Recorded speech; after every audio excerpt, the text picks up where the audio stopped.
Now, let's disassemble the AirPods. You'll need a small screwdriver and a plastic spudger. Be careful not to damage any internal components.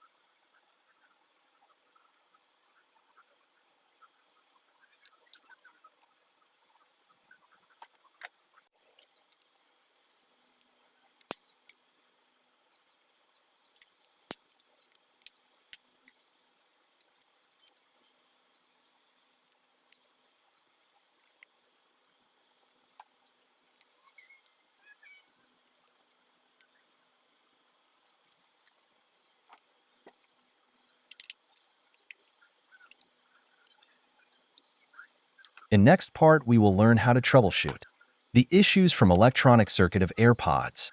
Thanks for watching the video, and don't forget to subscribe this channel.